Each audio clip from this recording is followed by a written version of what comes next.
This is the fourth video in the series comparing QlikView to Visual Analyzer, and this one I'm going to talk through visualization enhancements that have been added in QlikView 10 that simply aren't available in Visual Analyzer, again, because it's based on an older version of QlikView, that being version 8.5. So I'm going to do a couple of QlikView examples, and I think this will give a good idea of some of the advanced visualization that you're now able to do with the product that really enhances your dashboard capability. And so I'm going to show a couple of them here, and this product chart is a good example of several of the things that you can now do in the product. First of all, you're able now to do selection boxes that have graphic elements associated with them. So in this case, I've got a region selection box, which lets me select various regions, but then I've got a spark line that shows trends on a monthly basis for each of the items within the selection box. So here I can see the Nordic has the largest trend on a month-to-month basis, and actually it's the most stable month-to-month too. So if I want to make selections on a Nordic, I just click the checkbox, and now rather than drilling like it does in the Visual Analyzer, it leaves the selection still visible so I can still see the other trends, but it does gray them out, and now everything else on the chart element is following the selection that I just made.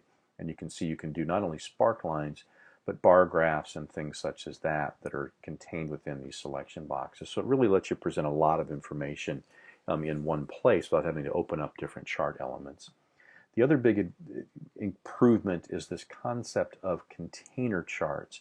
And what these are is a whole series of charts that are contained together within what QlikView calls a container object.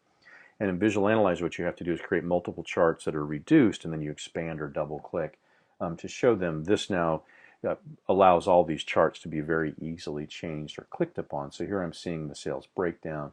If I want to see the 80-20 rule, I just click on 80-20, and now I can have a completely different chart type visible here. I can also click on the customer attach rate or the KPI metrics, and you can see each of those has a different chart component associated with it. Then what I want to do is go back here to the sales breakdown. This is also a new chart type, which is called a Mecho chart. And think of this as really a bar chart and pie chart combined together. So the width and the height represents parameters. So in this case, the width represents the percentage breakdown of each of the product types, and then the height represents the breakdown by region. So it's a very easy way of visualizing things in a bar chart, pie chart type representation within one chart, which is called the Mecho chart. So there's lots of things with these components now that you can do from a visualization standpoint.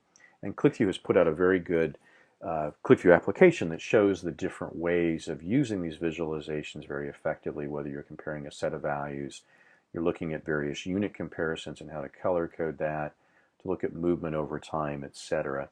And then, so there's lots of capabilities now within the product to show or display information in the way that provides the best business insight.